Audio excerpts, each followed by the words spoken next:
Buenos días, estimados hermanos y amigos. Quiero agradecerte porque hasta este momento nos has acompañado en el estudio de la epístola a los Hebreos. Eh, Estamos ahora en la sección del capítulo 5 hasta el capítulo 10, versículo 39, donde el autor va a dar sus argumentos del por qué Jesucristo es un sacerdote mayor que el sacerdote Aarón, el sumo sacerdote. Así que esperamos que te puedas quedar con nosotros. Agradecemos a Dios porque nos has acompañado hasta ahora y estamos confiando y orando para que la palabra esté siendo de bendición para tu vida. Así que no te vayas, quédate con nosotros. En unos minutos comenzamos. Dios te bendiga.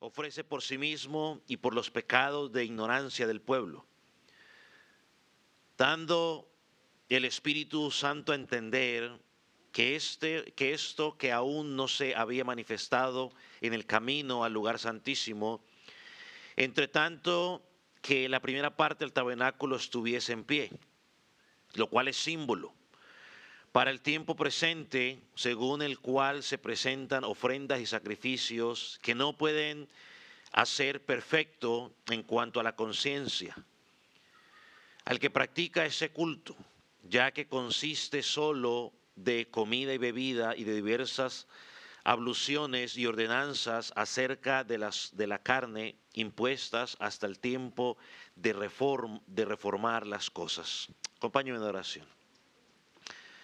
Padre Celestial, estamos agradecidos por tu fidelidad. Damos gracias porque tú eres verdadero. Damos gracias por tu palabra, porque ella es real y porque ella es verdadera. Y damos gracias por esa salvación que tú nos has dado en Cristo Jesús. Hoy te damos gracias porque una vez más nos das la oportunidad de poder estudiar el libro de Hebreos.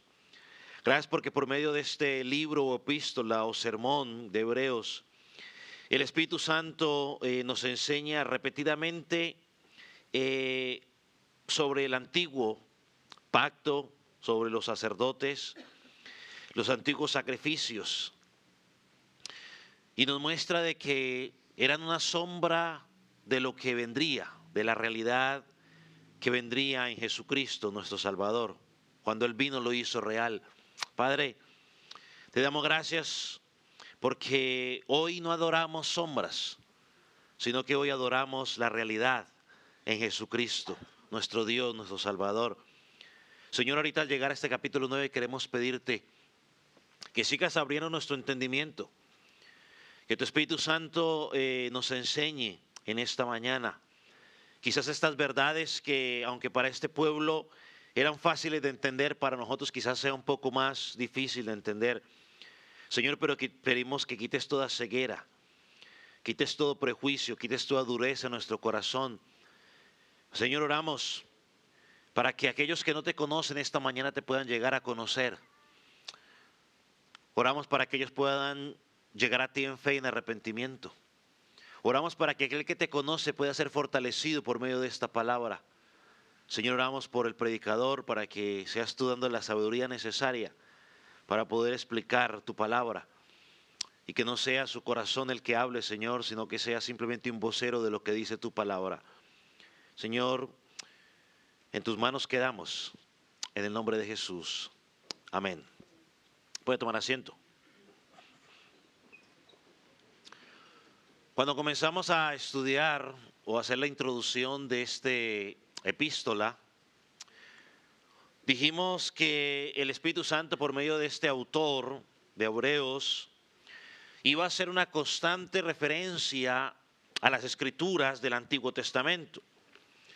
Cuando llegamos a esta sección nos vamos a encontrar una vez más con esta gran verdad. El libro de Hebreos fue escrito a una comunidad de judíos poco después de la muerte del Señor Jesucristo, de la resurrección. Algunos habían creído, otros no habían creído. Ahora bien, el autor de Hebreos está tratando de presentar una verdad sencilla para estos, sencilla quizás para nosotros porque tenemos la foto o la revelación completa, pero quizás para ellos no era tan sencilla entenderla en ese momento en sus corazones, y era de que solamente por medio de Jesús tenemos acceso a Dios. Esa es la verdad. Quizás para usted que está en Cristo es fácil, pero aquel que quizás todavía no está en Cristo, sino que está atado, enfocado a quizás otra religión, le es difícil entender. Pero esto es una verdad muy sencilla. Solo por medio de Jesucristo hay entrada o acceso al Padre. Así que el Espíritu Santo, por medio de esta epístola, le mostró a estos primeros judíos o a estos primeros lectores y nos muestra a nosotros que toda la antigua economía o el antiguo pacto, el sacerdocio, todos los sacrificios que ellos tenían que hacer, no podía llevar a los hombres a Dios. Era una sombra de lo que Dios tenía preparado, que se iba a lograr únicamente en Jesucristo. El acceso total a Dios, al cielo, si usted lo quiere llamar de esa manera, se encuentra únicamente en Jesucristo. El mismo Señor Jesucristo lo dijo en Juan, dice, nadie viene al Padre sino por mí. Y eso es exactamente lo que Hebreos nos quiere mostrar desde una perspectiva, si usted me permite, de comparación entre el antiguo pacto y el nuevo pacto. Nadie puede llevar a Dios a través de Jesucristo. No es a través de las buenas obras, no es a través de una iglesia en particular, es a través de Jesucristo. Ahora sí, vamos a llegar a Dios, debemos aceptar el hecho de quién es Cristo. Debemos responder a la invitación que Cristo nos hace. Si no respondemos a la invitación de Cristo, pues entonces no tendremos acceso. Entonces el autor, si me permite resumir lo que hemos visto en estos nuevos capítulos de esta manera simple, el autor ha destacado tres cosas de Jesucristo en lo que hemos estudiado hasta ahora. Lo primero que ha destacado es ese nuevo sacerdocio, un nuevo sacerdocio en Cristo. Jesucristo es un mejor mediador, es mejor que los sacerdotes antiguos que tenía Israel. Ofreció un sacrificio donde se entregó él mismo. Eso lo vemos en Hebreos capítulo 7, versículo 27, ya lo estudiamos. Es un sacerdocio que está fundamentado, como enseña el Salmo 110, versículo 4, que está fundamentado en un orden de Melquisedec, es decir, un sacerdocio totalmente diferente al sacerdocio que encontrábamos en Israel, que era un sacerdocio hereditario. Lo segundo que encontramos es un nuevo sacrificio. El sacrificio de Jesucristo fue un sacrificio único, definitivo y suficiente en sí mismo. A través de ese sacrificio logró la redención de su pueblo. Esto lo vemos en Hebreos capítulo 9, versículo 22 y Hebreos capítulo 10. Ellos tenían que hacer una cantidad de sacrificios año tras año y lo vamos a mirar en el pasaje del día de hoy. Jesucristo hizo un solo sacrificio. Esto en el Antiguo Testamento está basado en el Salmo 40, versículo 6 y versículo 8, donde Dios muestra de que se complace sí en esos sacrificios del sistema levítico, pero que simplemente era una sombra, una preparación de lo que Jesucristo iba a hacer. Y lo tercero que podemos hacer, resumir, y es en lo que estamos hablando en las últimas semanas, es en ese nuevo pacto. Ese nuevo pacto, Jesucristo es el mediador de un mejor pacto. Lo miramos en el capítulo 8, versículo 6. Y también lo miramos o lo estudiamos la semana pasada, que está fundamentado en la profecía que se le dio al profeta Jeremías, en Jeremías 31, donde se anuncia que iba a haber un pacto mejor y superior. Y como terminamos diciendo la semana pasada en el versículo 13, pues entonces el Espíritu Santo dejó claro que ese antiguo pacto iba a desaparecer porque era obsoleto, era antiguo o ya no se usaba. Ahora, la pregunta que nos tenemos que hacer ahora es, ¿qué significa esto que el antiguo pacto no tenía propósito, no tenía valor? Cuando dice que está pronto a desaparecer, ¿significa entonces que este antiguo pacto no tenía propósito, no tenía valor? La respuesta es no. Ese antiguo pacto era bueno, tenía valor, tenía un propósito, pero era insuficiente, o ese propósito era apuntar a algo más glorioso. Y eso es lo que vamos a tratar de mirar en el capítulo 9, porque el autor, una de las cosas que hace, déjeme agregar esto,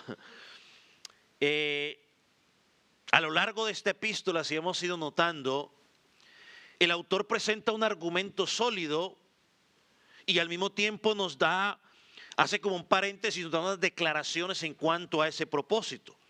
Se expande y empieza a explicar algunas cosas. Por ejemplo, en Hebreos capítulo 3, el autor menciona a Jesucristo como el apóstol y el sumo sacerdote de nuestra profesión. Pero lo que hace es que primero habla del apostolado del Señor Jesucristo y solamente hasta el capítulo 4, versículo 14, él comienza a explicar el sacerdocio de Jesucristo. En Hebreos 5, capítulo 6, él nos afirma de que el sacerdocio de Jesús es diferente porque es del orden de Melquisedec, y solo hasta el capítulo 7 comienza a hablar sobre el origen de ese orden de Melquisedec. Y eso es lo que vemos ahora aquí en el capítulo 9. En Hebreos capítulo 8, versículo 5, afirma que los sacerdotes del antiguo pacto servían a lo que eran figuras y sombras. Y ahora en el capítulo 9 vamos a empezar a dar más detalle de lo que él quiso decir. Así que este sermón lo vamos a dividir en dos partes.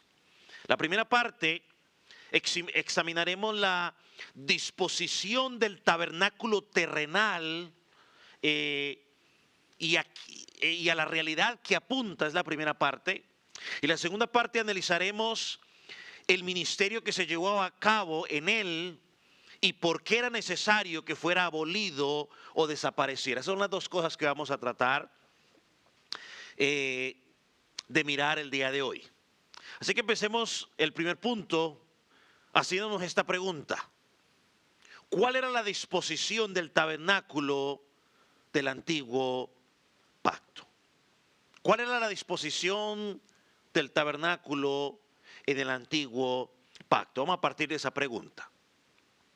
Y lo primero que tenemos que hacer es ir al versículo 1. Dice el versículo 1: ahora bien, aún el primer pacto tenía ordenanzas de culto y un santuario terrenal. Cuando dice ordenanzas de culto, estamos hablando de el sistema de adoración. Y el autor nos está diciendo que el primer pacto tenía regulaciones específicas de adoración. Eso es lo que traduce el texto, regulaciones de adoración, el texto original. Y una de las verdades, hermano, permítame decir esto, más ignoradas en gran parte del cristianismo el día de hoy,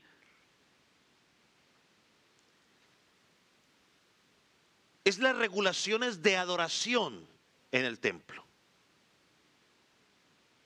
Hermano, porque las regulaciones o cómo adoramos no debe ser determinado por el hombre, sino que es determinado ¿por quién? Por Dios. Quizás eso es una verdad que a nosotros nos cuesta entender.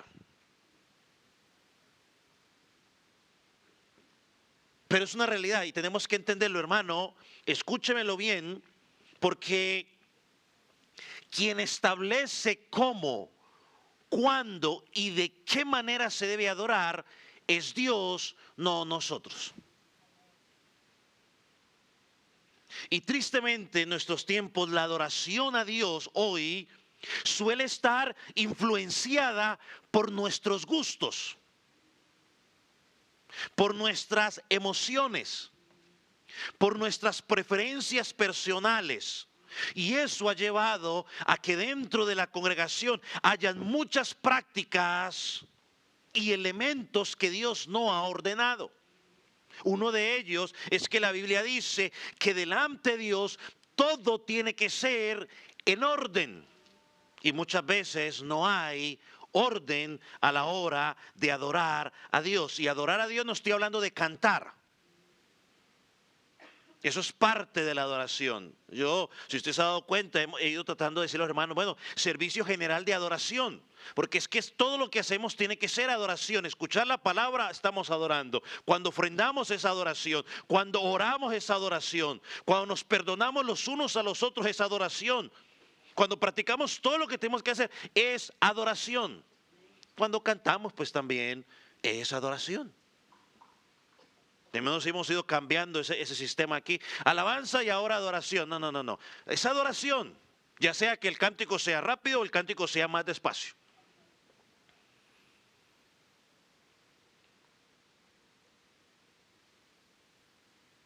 Hermano, quizás no es la intención ahondar en esto, en estos detalles. Pero es importante, hermano, que la Biblia señala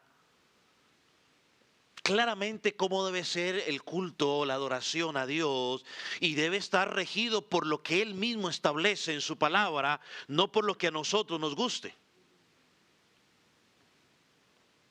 Una de las cosas que hizo la Reforma Protestante hace más de 500 años ya, fue que empezaron a redefinir nuevamente o reorganizar, porque reforma es reformar, traer al orden nuevamente las regulaciones de adoración del culto que se le rendía a Dios. Y creo que eso es lo que el autor está resaltando aquí. Ese pacto, ese primer pacto tenía ciertas regulaciones específicas que tenían que llevarse al cabo, al pie de la letra. No se podía fallar en un aspecto. Tenía que ser exacto. Un ejemplo claro de esto, no sé si usted recordará el caso de Abiud y de Nadab. Ellos murieron en el acto, ¿sabe por qué? Porque ofrecieron sacrificio o hicieron algo que Dios no había ordenado. El pastor John MacArthur escribió un libro sobre este tema y él lo llama Fuego Extraño. Y él comienza a exponer allí todo lo que hoy es extraño dentro de la congregación que le estamos ofreciendo a Dios, que no deberíamos estar ofreciendo porque Dios no ha pedido eso de nosotros. Es que no se trata de nuestras emociones, no se trata de tener contento a sutano, no se trata de esto y lo otro, no se trata de lo que está de moda, se trata de hacer lo que Él pide de nosotros, así lo que Él pide de nosotros suene o se vea extraño o desagradable.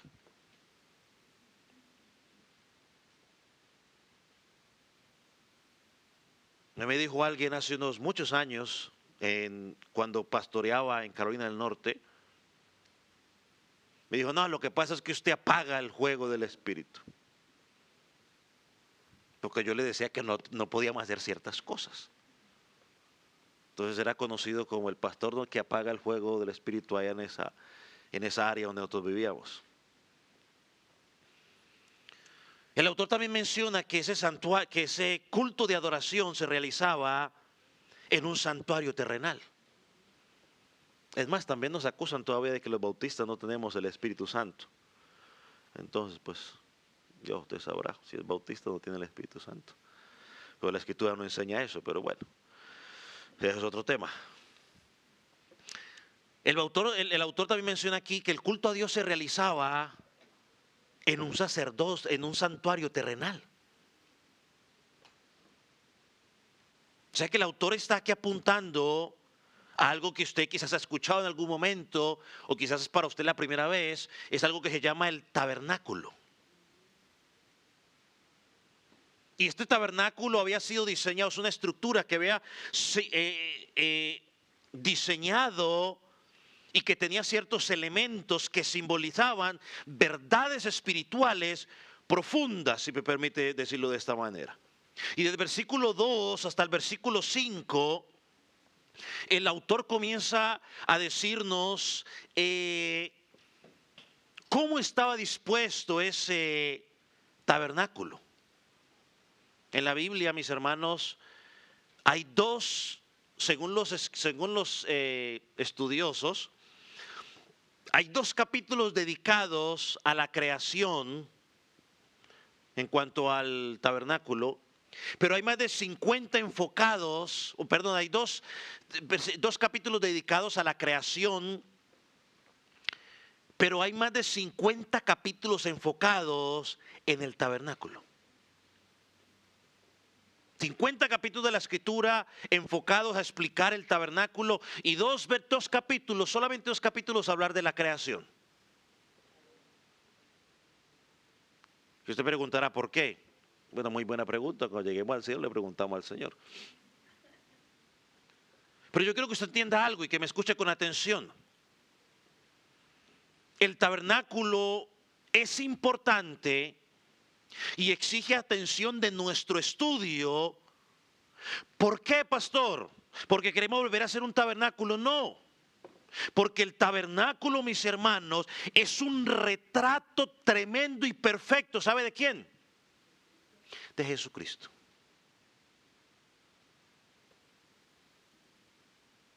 Todo lo que se puede ver en el tabernáculo tiene que ver con Cristo. Todo. Y yo lo he dicho en varias ocasiones. Cuando estudiamos el Antiguo Testamento, tenemos que ver a Cristo allí. La serpiente que fue levantada de bronce, fue levantada, no es una licencia que se nos da para adorar ídolos. ¿A quién apuntaba esa serpiente? A Jesucristo.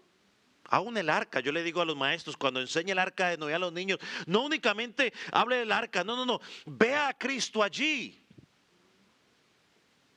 Porque el arca, así como Noé entró allí y Dios lo guardó allí, lo protegió allí, no importó lo que pasó afuera, Dios los protegió. Cuando tú estás en Cristo, estás seguro en Él, no importa lo que pase afuera, estás seguro en Él. Vamos a leer el versículo 2 al 5 una vez más. Dice, porque el tabernáculo estaba dispuesto así. En la primera parte llamada el lugar santo estaba el candelabro, la mesa y los panes de la propiciación.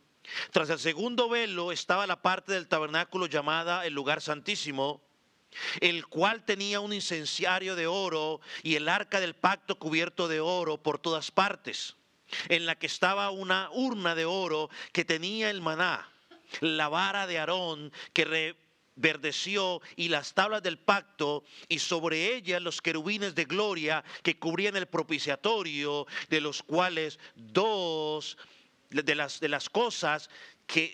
las cuales cosas no se puede ahora hablar en detalle.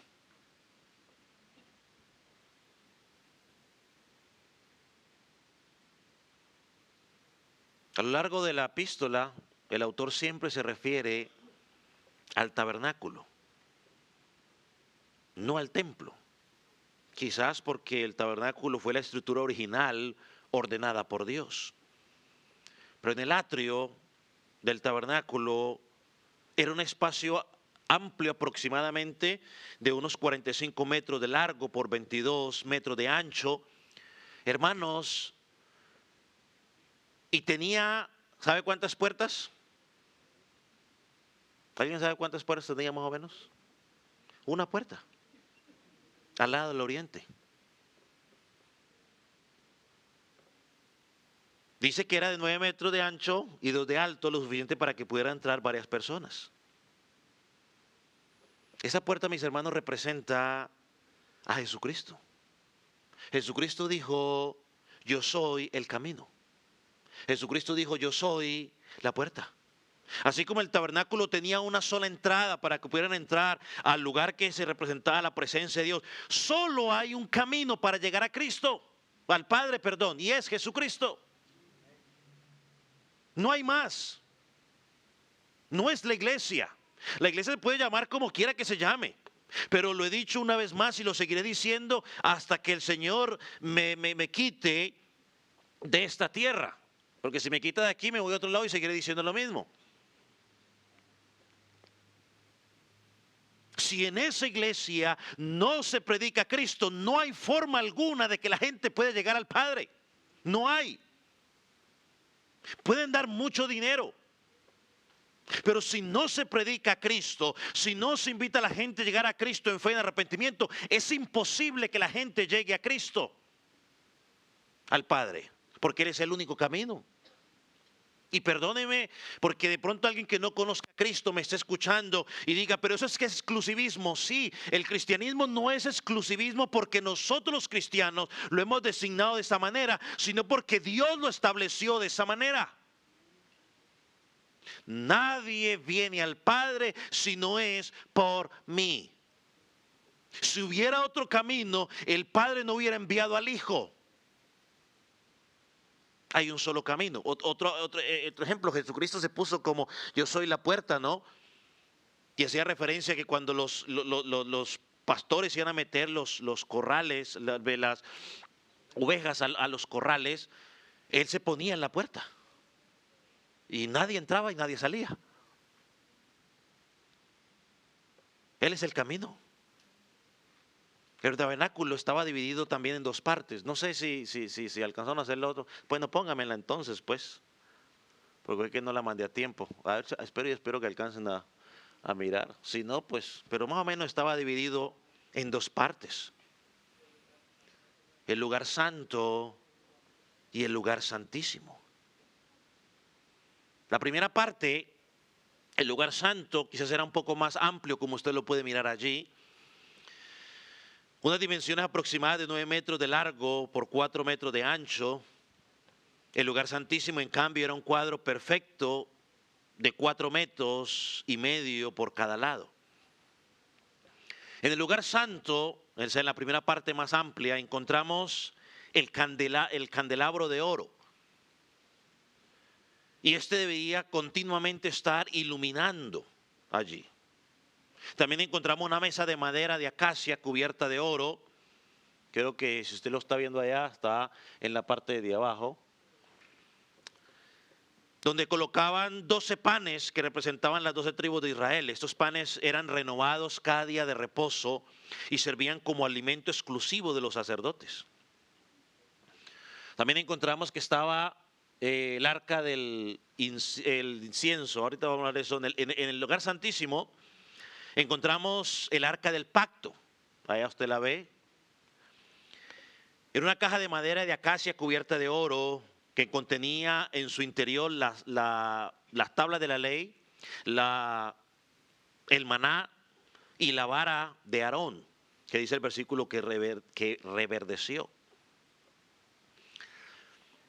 Sobre el arca estaba el propiciatorio, que era una tapadura de oro donde estaban los dos querubines, donde habitaba la presencia de Dios y donde se hacía el ritual anual donde se tiraba el sacrificio, la sangre del sacrificio. Y sabe que es interesante, mis hermanos, mientras usted ve estos elementos que encuentra allí, que estos elementos también representan a Cristo. Todo lo que tenía que ver con salvarnos y limpiarnos del pecado son representados allí. Jesucristo lo hizo en la tierra. En el atrio exterior, que usted ve allá, estaba todo el pueblo, igual que estaba todo el pueblo de la misma manera que Jesús está al alcance de todo, ¿no? Todo aquel que se quiera acercar a Jesucristo se puede acercar. Sin embargo, ahora en su santuario celestial, Jesucristo está apartado del mundo. Desde el cielo intercede por nosotros, pero ¿sabe qué hace desde el cielo? Él nos ilumina, como lo representa ese candelabro de oro.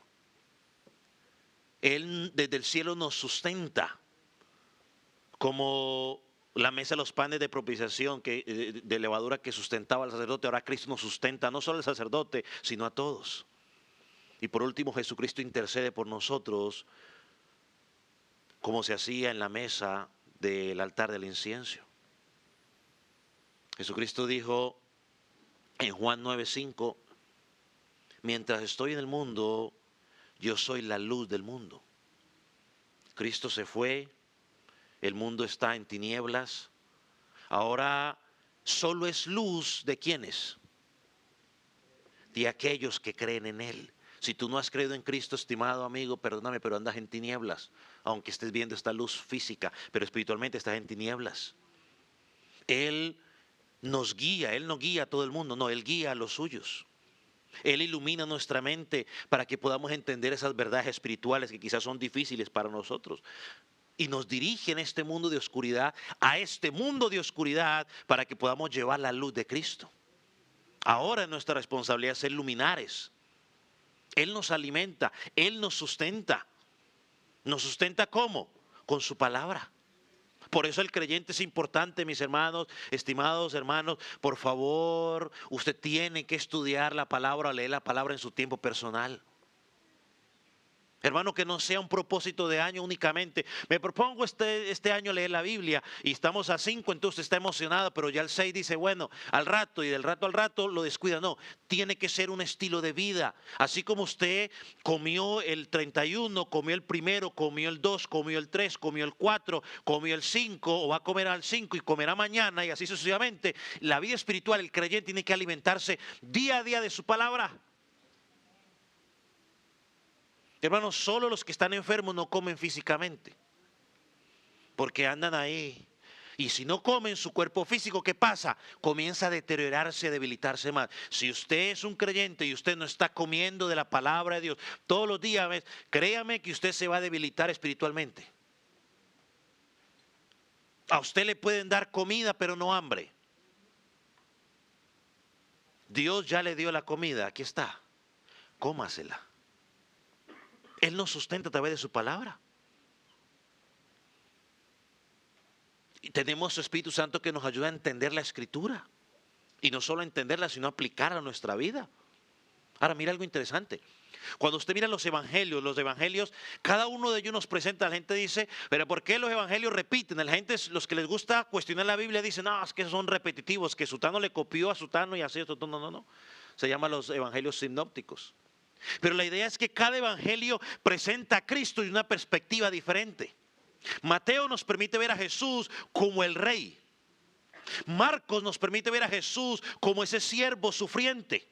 Lucas nos permite ver a Jesús como el Hijo de Dios. Pero Juan nos presenta a Jesús en su divinidad y nos lo presenta como aquel que representa el verdadero tabernáculo de Dios. Por eso Juan, capítulo 1, versículo 14, creo que muchos lo conocemos, dice, y el verbo fue hecho carne y habitó entre nosotros. Esa palabra habitó entre nosotros, hermanos, literalmente es que Él hizo tabernáculo entre nosotros. Él vino en medio de nosotros. Entonces el simbolismo del tabernáculo y su cumplimiento están en Cristo. Cada elemento apunta a Él. Y usted tiene que tenerlo claro. Si usted al salir de su sermón queda con la espina o el deseo de profundizar más en lo del tabernáculo, pues vaya a su casa, empieza a estudiarlo y vea a Cristo allí. Es más, creo que el propósito del autor no es ni siquiera meterse a explicar esto, porque al final dice, en el versículo 5 dice, cosas que no podemos hablar ahora en detalle. Y una de ellas era porque ellos lo conocían quizás al derecho y al revés. Pero lo importante era otra cosa. Jesús es la luz del mundo, es nuestra luz, como el candelabro iluminaba. Jesús es el pan de vida que sustenta a su pueblo. Le puede agregar usted también ahí el que también sacia nuestra sed, como dice Juan capítulo 4. Y Jesús es el verdadero cumplimiento de ese pacto. Y eso es lo que dice el versículo 5, ¿no? El autor reconoce que no puede entrar en detalle. Y lo primero, como lo dije, porque ya estos hermanos conocían en detalle. Segundo, porque su enfoque no está en la disposición del tabernáculo. No quería explicarle cómo estaba organizado porque ella lo sabía. Su intención no es que nos aferremos a esos objetos terrenales, sino que miremos a lo que realmente apuntaban Jesucristo. Y los judíos tenían ese problema, el mismo que tenemos nosotros hoy. ¿Sabe que más adelante esa misma serpiente que fue levantada de bronce, ¿sabe qué tuvieron que hacer con ella? Destruirla. ¿Por qué? Porque la gente empezó a idolatrarla. La gente empezó a idolatrarla. Nosotros tenemos ese concepto de que nosotros siempre tendemos a luego empezar a idolatrar ciertas cosas. Entonces los judíos en su devoción al tabernáculo y al templo a menudo fallaron en ver lo que realmente representaban. Recuerde, no vieron el principio espiritual detrás de lo que se estaba diciendo. Recuerden los discípulos cuando le dijeron a Jesús, Jesús, pero el templo, wow, el templo, ¿cómo se va a derribar el templo? Jesús le dijo, no va a quedar piedra sobre piedra. ¿Por qué? Porque Jesús le dice, es que yo no voy a levantar un templo terrenal, sino un templo ¿qué? Celestial. Yo ahora no voy a habitar en ese tabernáculo que en su tiempo movían de un lado para el otro. Yo no voy a habitar ahora en un templo físico donde todos tenían que venir ahí. Ahora yo voy a habitar en ti. ¿No? Eso lo miramos en Jeremías 31, en la profecía. Hermanos, debemos mirar más allá de las sombras terrenales y debemos dejar de aferrarnos a las cosas terrenales y aferrarnos a las cosas espirituales. Entonces, el principal punto del autor es resaltar la obra de Cristo, no lo que se hacía allí en el tabernáculo. El tabernáculo terrenal apuntaba a la redención definitiva que Jesucristo iba a hacer en la cruz del Calvario. Lo segundo punto que nos presenta el autor, la segunda parte, a partir del versículo 6, analizaremos el ministerio que se llevaba a cabo en él y por qué era necesario que fuera abolida o abolido o desapareciera. Y aquí nos hacemos la pregunta, ¿cuál era el ministerio que se cumplía en el tabernáculo? Esa es la pregunta que vamos a hacer.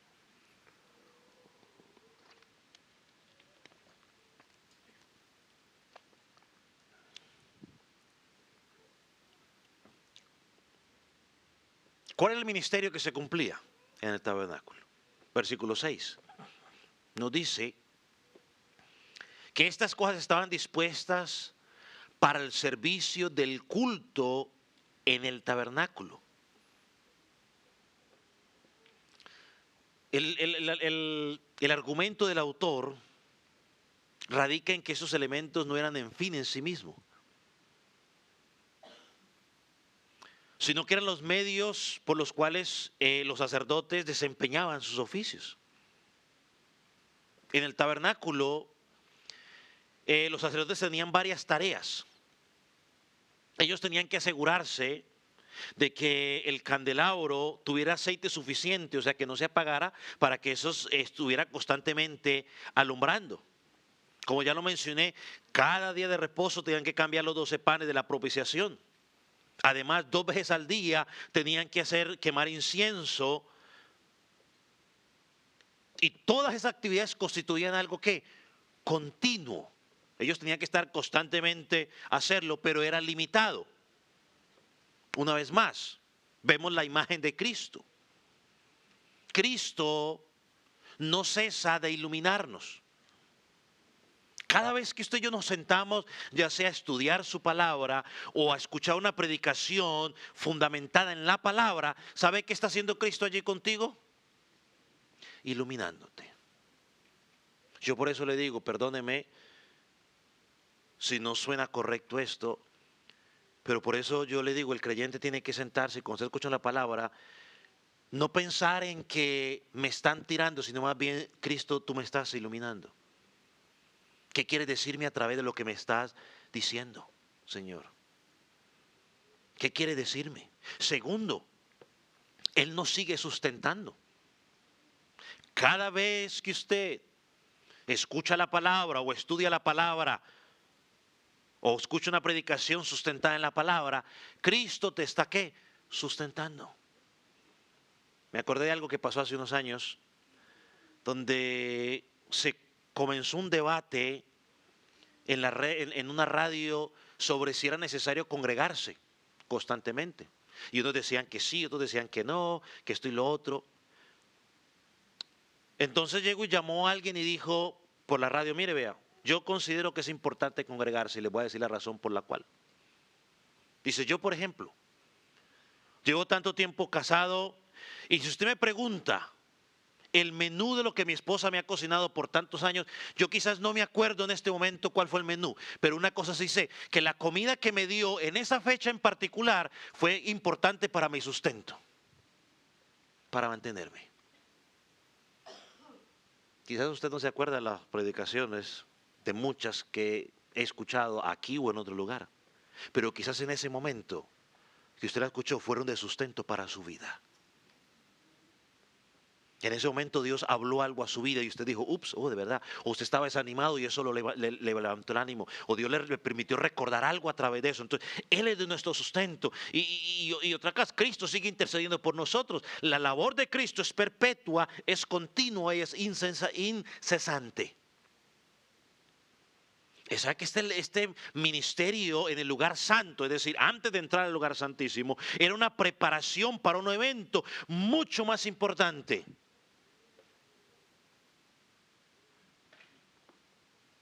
No obstante, nada ilustra de manera perfecta como el trabajo que Jesucristo hizo en el lugar santísimo durante el día de la expiación. Eso es conocido también como el Yom Kippur, el día del Yom Kippur, una fiesta. Eso lo resume el versículo 7, ahorita lo voy a leer. Pero antes de leer el versículo 7, déjeme decirle algo rápidamente, porque creo que es importante mencionarlo. Porque a veces está de moda escuchar y a veces gente nos quiere deslumbrar con el Yom Kippur. Yo no sé ni pronunciarlo. Perdóneme por la pronunciación. Yom Kippur. Y quizás a usted le han preguntado, ¿y qué pasó? O mañana o tal día es el Yom Kippur, ¿usted por qué no lo celebra? Bueno, los cristianos no lo celebramos. ¿Por qué? Bueno, porque era una festividad judía con raíces mosaicas, y usted ni es judío ni sigue las raíces mosaicas. El Yom Kippur, perdón la pronunciación una vez más, era una festividad, mire lo que celebraba, celebraba el día de la expiación. Es decir, celebraba el día que el sumo sacerdote entraba al lugar santísimo, ese día en particular. Y como lo hemos visto, Jesucristo cumplió perfectamente con esos sacrificios, requisitos de la ley ceremonial, incluyendo todos los sacrificios y todas las festividades del antiguo pacto, incluyendo el Yom Kippur.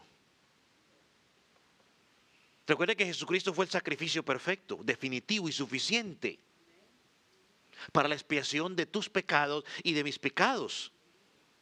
Por lo tanto, todas esas fiestas ceremoniales que se requerían, Cristo las cumplió. Ya no es necesario. En su muerte y en su resurrección fueron cumplidos, así que no hay necesario. Por esa razón no celebramos el Yom Kippur. Si usted quiere recordarlo desde el concepto como lo recordaban ellos, that's okay. Pero no lo recordamos por eso, porque Jesucristo ya lo cumplió. Mira lo que dice el versículo 7. Ahora sí lo leemos. Pero en la segunda parte, solo el sumo sacerdote, una vez al año, no sin sangre, la cual ofrece por sí mismo y por los pecados de ignorancia del pueblo. Miren lo que dice aquí. El sumo sacerdote era el único en todo Israel autorizado para entrar o atravesar el segundo velo y entrar al lugar santísimo. Solamente él. Cualquier otro que entrara quedaba fulminado en el acto. Así como cayó Ananías y Zafira, ¿recuerda? Bueno, así mismo. Y Abiud y Nahum, así mismo, pum, en el acto.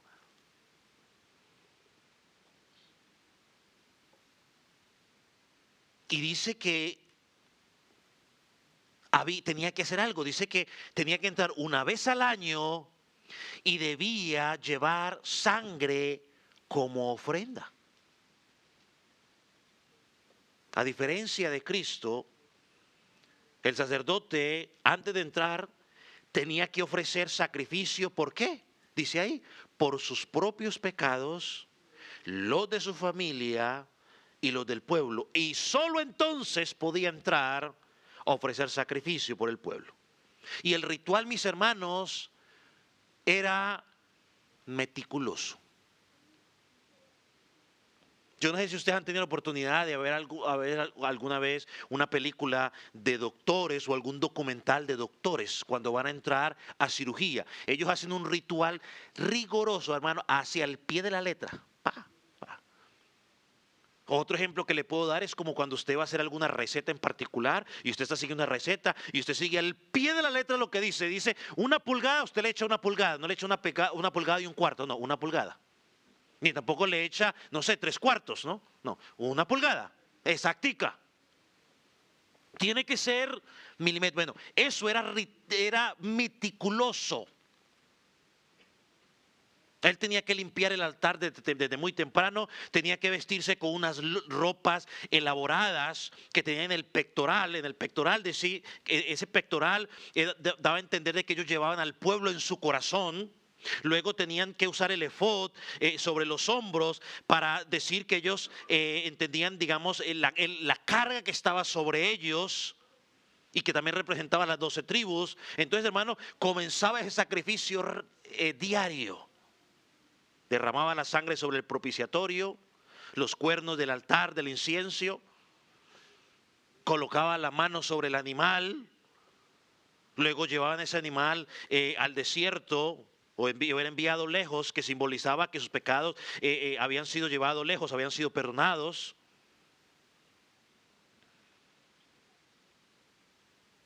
Y el punto, ¿cuál era el punto del autor aquí? Él tenía que hacer todo eso, que ni siquiera, si me permite decirlo de esta manera, el hombre más santo de Israel, el sumo sacerdote, podía entrar a la presencia de Dios confiado en su propia justicia. Ni siquiera el sumo sacerdote, porque el sumo sacerdote era el mero mero ahí. Ni siquiera él, que ellos lo veían como el más santo, si me permite llamarlo, ponerlo entre paréntesis, podía entrar a la presencia de Dios en su propia justicia. Su acceso dependía de que primero ofreciera ¿qué? Sacrificio por su propia vida. Esto nos lleva a una verdad central en la Escritura. Solo ha habido un hombre que ha podido entrar a la presencia de Dios confiando en su perfecta justicia. ¿Y ese es quién? Jesucristo. Solamente Él. Ahora dice el versículo 7. Yo no me quería meter en esto, pero vamos a meternos, pues ya que vamos a hacer.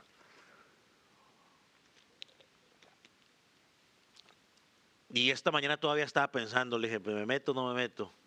Le dije, pues metámonos, pues. ¿Qué vamos a hacer? La última parte del versículo 7 dice, y los pecados de ignorancia del pueblo. La pregunta es, ¿a qué se refiere el autor con los pecados de ignorancia? Pablo en 1 Timoteo capítulo 1 versículo 13 describió que Dios lo perdonó a pesar de que era un blasfemo y las injurias que él cometió. Y él dice porque todas fueron cometidas en ignorancia e incredulidad. Pero tenemos que recordar algo. Nosotros de una u otra manera tenemos la ley de Dios. Cristiano o no cristiano sabe que es malo robar, sabe que es malo matar, sabe que es malo mentir, sabe que es malo el adulterio. Cristiano o no cristiano, todos lo sabemos. Dios ha puesto eso en nuestra conciencia. Entonces la mayoría de todos los pecados que tú y yo cometemos son ¿qué? Son voluntarios. O levante la mano aquel que no sabe que no tiene que mentir y sin embargo mentimos. Levante la mano el que no sabe que tiene que amar a Dios. Sobre todas las cosas, sin embargo, hay momentos en los cuales nosotros ponemos a Dios abajo y otra cosa arriba. O sea, lo hacemos que voluntariamente. Entonces, ¿a qué se refiere el autor? Yo creo que está haciendo una distinción entre esos pecados y aquellos pecados que están cometidos bajo la soberbia y la rebeldía contra Dios. Vaya, por ejemplo, a Números capítulo 15, versículo 30 y 31. Aquí vamos a detener un poquitico, porque allí nos presentan ese tipo de pecados. Los pecados de rebeldía, de soberbia. Yo un día les he hablado a ustedes de la rebeldía activa y la rebeldía pasiva, ¿no? El que activamente se rebela y otros que se rebelan pasivamente. Pues entonces ahora hago tal cosa, pero por dentro estoy haciendo otra cosa, ¿no? Mira lo que dice el versículo 15, capítulo 15, versículo 30 y 31. ¿Lo tiene?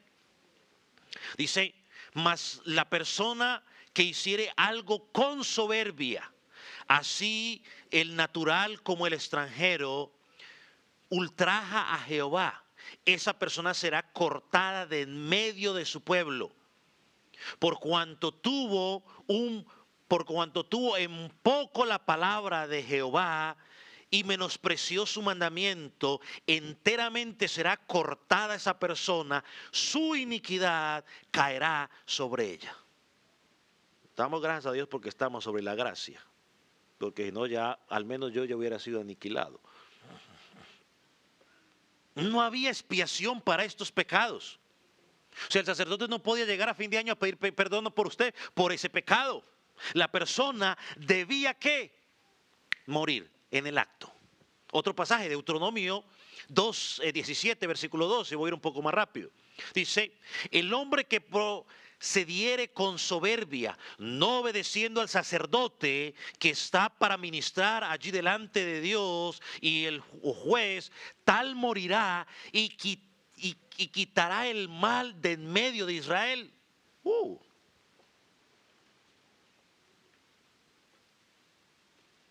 Quitará el medio de Israel. O sea, cuando usted empieza a mirar, habían pecados que la gente cometía que Dios automáticamente dice, el mal de raíz se acaba, pum. Entonces existía ciertos pecados que cometieron después de recibir la instrucción de parte de Dios, era rebeldía deliberada. Y Dios para ese pecado no proveía expiación.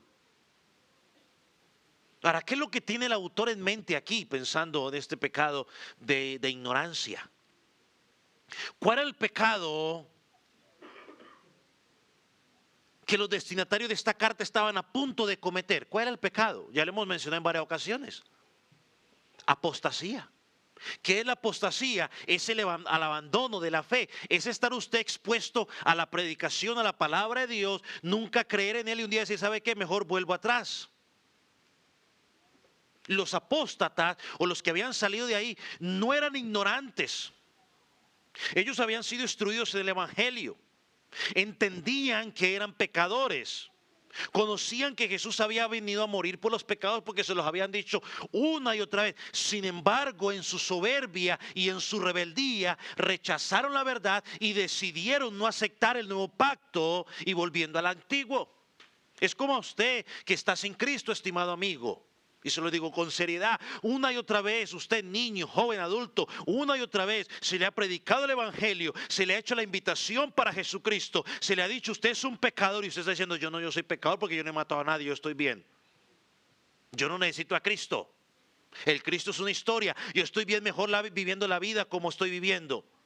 Para este pecado no hay perdón, para la apostasía no hay perdón. Yo siempre se lo he dicho a ustedes y creo que ya lo dijimos.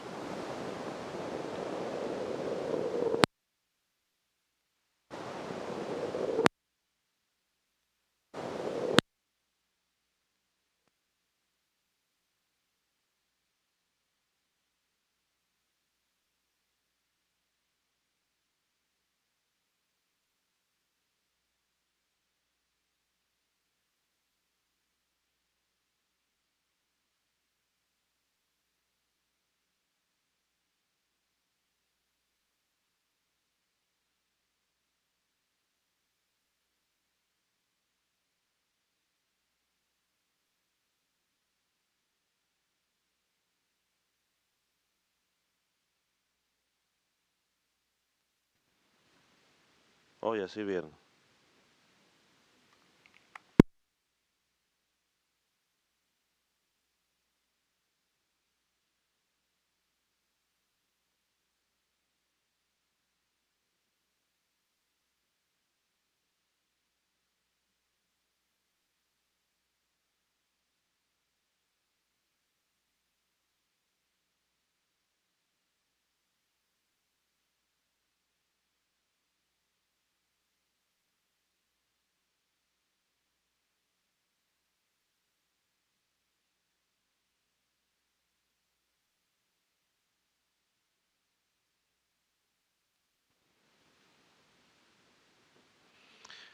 Probando sonido, ahora sí.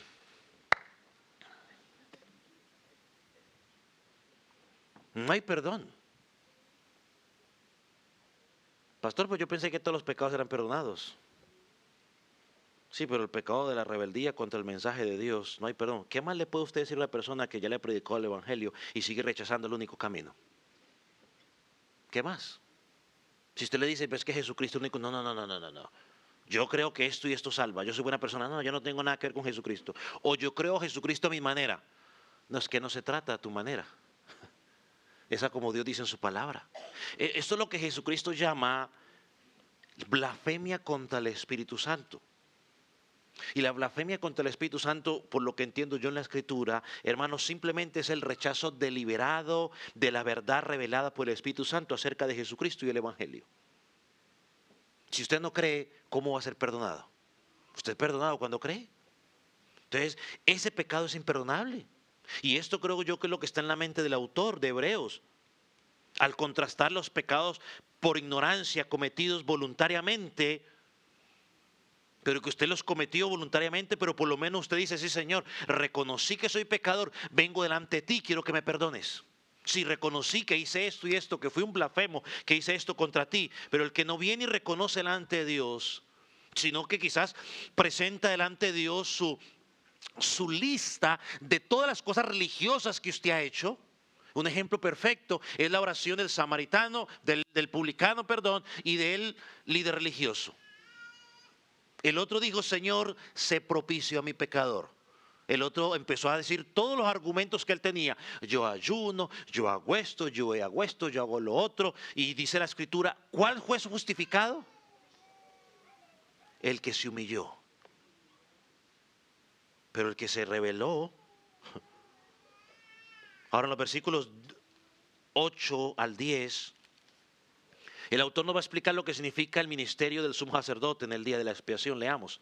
Dice, donde el Espíritu Santo a entender, dando el Espíritu Santo a entender con esto, que aún no se había manifestado el camino al lugar santísimo, entre tanto que la primera parte del tabernáculo estuviese en pie, lo cual es símbolo del tiempo presente, según el cual se presentan ofrendas y sacrificios que no pueden hacer perfecto en cuanto a la conciencia al que practica ese culto, ya que consiste solo en comidas y bebidas de diversas abluciones y ordenanzas acerca de la carne impuestas hasta el tiempo de la reforma de las cosas. El Espíritu Santo enseña tres cosas claves a través del santuario y sus servicios del antiguo pacto. Se las voy a decir a ustedes una por una y despacio para los que están anotando. Primero, presenta un acceso limitado. La adoración estaba restringida, porque ya ni siquiera el sumo sacerdote podía presentarse plenamente a Dios. Yo se lo he dicho una vez más y lo sigo diciendo. Todo creyente que está en Cristo es un adorador. Es que solo los adoradores los que están aquí tocando. No, esos son los músicos. Ese es el cantante. Es el grupo musical. Todos somos adoradores. La Biblia dice que Dios busca adoradores en espíritu y en verdad. Y tal adorador es necesario. Entonces está diciendo que ahora todos tienen que cantar. No, no todos van a cantar. No todos van a tocar un instrumento. Ni tampoco somos levitas los que están aquí. Levitan a la oración, yo creo, pero no son levitas. Son cantantes. son músicos. Nadie pertenece ahora a la tribu de Leví. Usted no puede probar que usted es de la tribu de Leví. Usted no es levita. Esos son conceptos que los hombres hemos inventado para que suene más. O sea, eso es lo que decimos fuego extraño. Ahora con ustedes los levitas, ahora con ustedes los salmistas. Pregúntele cuántos salmos ha escrito. Pregúntele cuántos salmos ha escrito. Ninguno. Porque si es casado ni a la mujer le ha escrito una canción. ¿O habrá alguno aquí que le ha escrito una canción a la mujer nomás para decirle a usted, salmista, a usted que ya le escribió una a la mujer? No, son cantantes. Los levitas eran unos, los salmistas fueron unos y escribieron los salmos y pare de contar. Todos somos adoradores. Ahora tenemos, entonces, en ese tiempo la adoración era limitada. Segundo, una limpieza imperfecta. Nos está hablando en estos versículos. Los sacrificios del Antiguo Testamento no ofrecían seguridad de perdón ni libertad de conciencia. Eso es lo que dice aquí el versículo 9. Dice, según los cuales se presentan ofrendas y sacrificios que no pueden hacer perfecto en cuanto a la conciencia. La purificación no era perfecta. Y por último, era la temporalidad del antiguo pacto, o es decir, la limitación temporal del antiguo pacto. Los sacrificios debían repetirse una y otra vez, lo cual nos mostraba la necesidad de algo superior. Y esto nos recuerda la santidad de Dios y la separación de Dios por causa del pecado. Entonces el tabernáculo, y miren lo que voy a decir sin que usted lo malinterprete, el tabernáculo, lejos de acercar al hombre, más bien nos mostraba nuestra pecaminosidad y nos alejaba de Dios. La pregunta es, ¿por qué alguien quería volver a un sistema que en lugar de acercarlo a Dios, lo alejaba de Dios? O sea, antes usted quería hablar con Dios, tenía que ir a un sacerdote y que el sacerdote se encargara y se presentara ante Dios. Ahora usted tiene que ir donde el pastor para hablar con Dios. ¿Usted qué hace? Vaya, habla con Dios. Te va directo con Dios. Antes tenía que, no importa dónde usted viviera, usted tenía que venir a Jerusalén, al templo, para estar en la presencia con Dios. No, ahora si usted vive, no sé dónde usted viva, usted allá puede estar en su tiempo en la presencia con Dios. Pastor, ya no nos congregamos. No. No estoy diciendo que ya no se congregue, lo que estoy diciendo es que en su tiempo libre o en su tiempo semanal usted puede estar en la presencia de Dios. Aquí cuando se reúne la iglesia nos unimos como adoración congregacional, se llama eso. Y todo lo que hicimos en privado allá, en nuestro hogar, ahora lo hacemos en público. Ahora, si usted no adora en su casa, no tiene tiempo a solas con Dios, pues le va a ser más difícil tener tiempo aquí con la congregación. Estos querían volver a eso.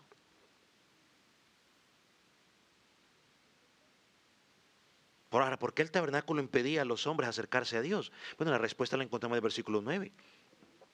Lo cual es símbolo para el tiempo presente, según el cual se presentan ofrendas y sacrificios que no pueden hacer perfecto en cuanto a la conciencia y al que practica ese culto.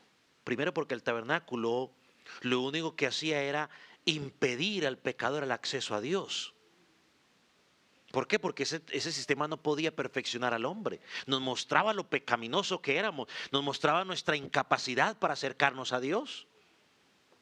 Y aprende y recuerde esto, por favor. Todos los sacrificios que se ofrecían en el tabernáculo terrenal servían simplemente para una limpieza externa del pecador, para hacerlo puro ceremonialmente, pero de una forma externa. Creo que eso lo comenta el versículo 13 del capítulo 9, mira lo que dice. Porque si la sangre de los toros y los machos cabríos y las cenizas de las becerras rociadas y a los inmundos santificaba para la purificación de la carne, para eso servía. No más para purificar lo externo, para que ceremonialmente estuvieran limpios, pero internamente no había limpieza. Por eso cada año tenían que volver a repetir lo mismo. Recuerda cuando los discípulos le dijeron a Jesús que al último, ay, es que ustedes no se lavan las manos para comer. Ahora, no era porque es que ellos era ¿cómo se llama eso? Por higiene. No era, los fariseos no estaban pensando, ay, es que los discípulos de Jesús son cochinos. No, no, no, ellos no estaban pensando eso. ¿Saben qué estaban pensando? En la purificación, en la limpieza ceremonial. Eso estaban pensando. Jesús por eso les dijo, niños, ustedes se preocupan por lo de afuera, pero por dentro están podridos. Les dijo sepulcros blanqueados. Eso es, ¿cómo está un sepulcro por dentro? Podrido.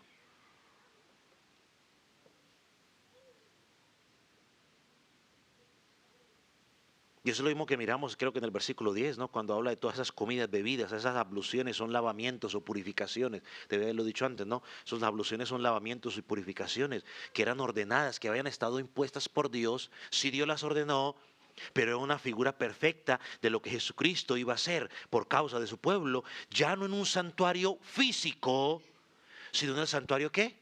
Espiritual. Eso ya lo estudiamos. Ya no es un santuario físico, sino que es un santuario espiritual. Y mire cómo termina el versículo 10. ¿Pero hasta cuándo sería esto? ¿Hasta cuándo tenían que hacer eso? Y Jesús dice, el autor dice, hasta el tiempo de reformar las cosas. Y reformar, mis hermanos, en el original significa enderezar o restaurar algo a su condición natural o normal. Eso significa reformar. Eso fue lo que pasó el día de la reforma. Simplemente los reformadores o estos teólogos volvieron otra vez a enderezar las cosas que se habían torcido totalmente. Ahora nos llaman separados, pero bueno. Los separados podemos decir que son otros que siguieron este sistema corrupto hasta el día de hoy. Es corrupto. ¿Por qué? Porque nos aleja de Cristo. Ellos en la práctica hablan de Cristo, pero en la teoría, perdón, hablan de Cristo, pero en la práctica no es Cristo. Cristo está en segundo o en tercer plano.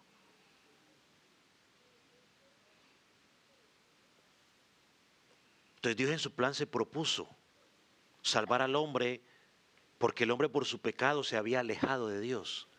No es Dios el que se aleja, es nosotros que nos alejamos de Dios por el pecado, porque por su santidad no nos queremos acercar a Dios. Fue Adán el que se escondió, fue Eva la que se escondió, fue Jonás el que se escondió, fue Elías el que salió corriendo a esconderse.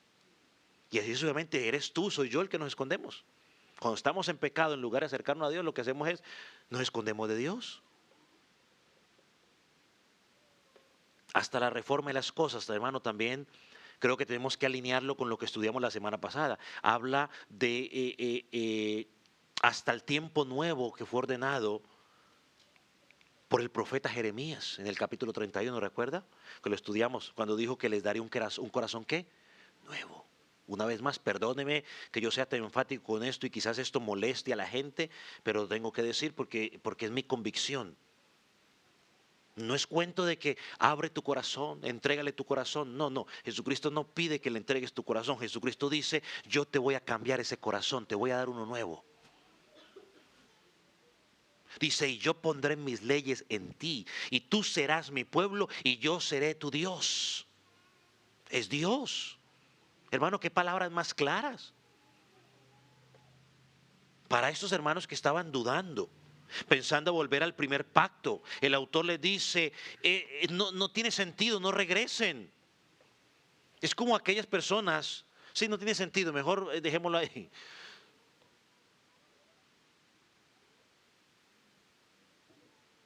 Lo que tenemos en Cristo es infinitamente superior.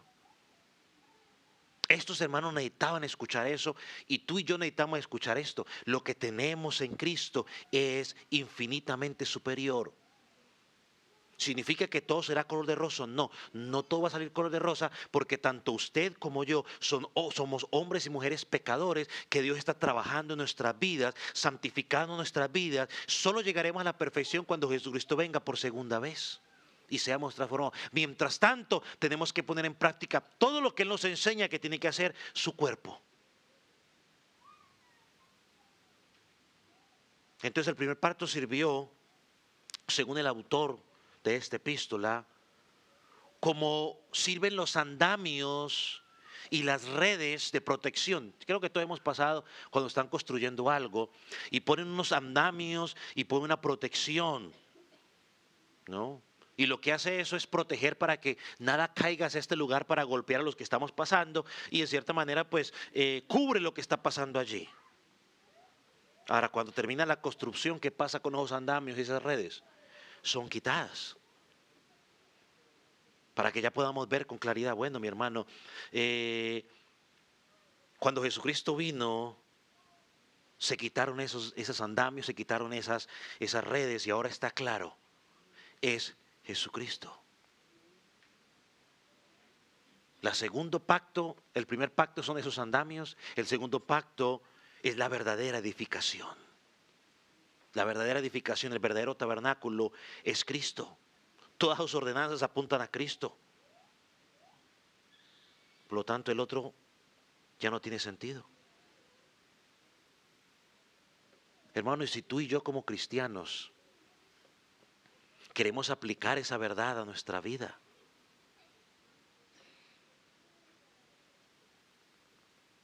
no podemos traer cosas del antiguo pacto a la obra de Cristo.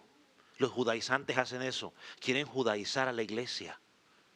No, que tú tienes que celebrar esta fiesta, no, que tú tienes que dar, y entonces usted los encuentra celebrando fiesta de Singapur, de Yom Kippur, lo celebra usted que fiesta de primicias, que no sé qué, pues cuáles, hermano, pero ¿de dónde sacamos eso? Si Jesucristo, es más, si nos vamos a eso, la primicia fue ¿quién? Cristo. Jesucristo ya cumplió eso. ¿Qué cuento usted estará trayendo primicias ahora, por favor? ¿Pero en qué Biblia está eso?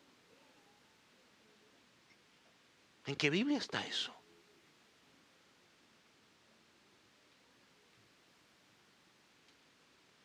No podemos traer nada de allá, adulterar el pacto de la perfección de Jesucristo. La salvación es por fe, pare de contar, no tengo que agregarle más. Otros dicen que tienes que guardar el sábado porque si no guardas el sábado, entonces la salvación tampoco. Entonces, ¿qué? ¿Es por gracia o tengo que guardar el sábado? Además, pregúntele, ¿cuántos de ustedes guardan el sábado exactamente como tienen que guardarlo? No, pero es que no, pero es que lo que empiezan a hacer explicaciones, no, entonces no. Porque entonces queremos agarrar lo que nos conviene, lo que se acomoda a nosotros. No, no lo podemos hacer.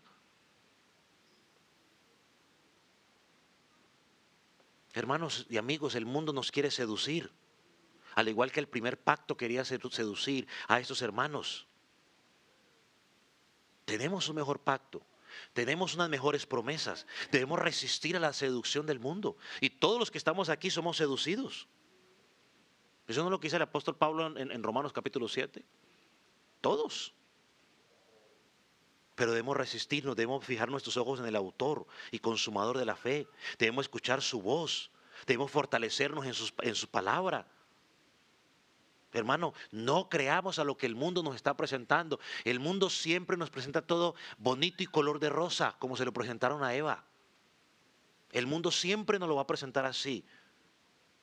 Hoy, si tú no eres creyente, estimado amigo, joven, niño, adulto, si tú no eres creyente, déjame decirte, ningún esfuerzo humano te va a llevar a la presencia de Dios. Usted es un pecador, así no haya matado a nadie, usted es un pecador porque ha violado el mandamiento de Dios más importante. Usted se ha hecho ídolos delante de Dios. Puede haber sido su trabajo, puede haber sido sus hijos, puede haber sido su cónyuge, puede haber sido sus padres, puede haber sido, no sé, sus deportes. Cualquier cosa que esté primero que Dios es su ídolo, usted ya con eso es suficiente para condenarse. Así no haya matado, así no haya mentido, así no haya codiciado. Ya con ese pecado es suficiente, usted es un pecador. Y la única forma de que sea perdonado es si usted viene a Cristo en fe, en arrepentimiento y reconoce que ha sido un pecador y le dice, Señor, perdóname. Allí encontrará salvación, porque recibirá la justicia perfecta de Jesucristo y se la va a ser puesta en su cuenta. Y cuando el diablo quiera hacerte recordar el pecado, lo que hicimos en el pasado, Dios no recuerda, sí lo hiciste, pero yo pagué por ello. Eres mío. Así que yo te pido, estimado amigo que estás en Cristo y hermano que estás en Cristo, no escuchemos las voces del engaño. del mundo o de nuestro engañoso corazón. Hermano, no hay nada más engañoso que el corazón. El corazón siempre dice, tú estás bien, no te preocupes. Tú estás bien, así como estás, estás bien. No escuchemos a nuestro engañoso corazón, escuche la palabra de Dios. Escuche el Espíritu Santo hablando a tu corazón. Él te va a llevar al arrepentimiento, a la fe, y encontrarás salvación. Vamos a orar.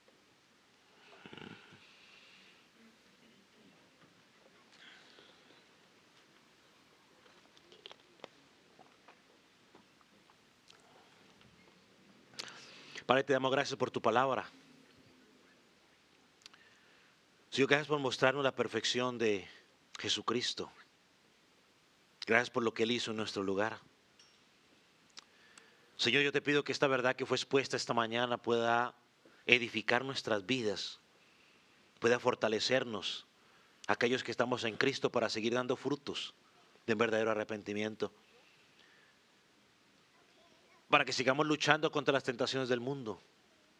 Pero también oramos para que esa tu palabra pueda convencer a aquellos que están en pecado de que son pecadores y que necesitan un Salvador, Jesucristo. Señor, fortalécenos cada día, edifícanos para tu gloria. Señor, tu palabra ha sido predicada. Señor, y como dice tu palabra, el que tenga oídos para oír, que oiga lo que el Señor dice a la iglesia. Sigue tocando nuestros corazones con tu verdad. En el nombre de Jesús te damos gracias, Señor. Amén. Amén.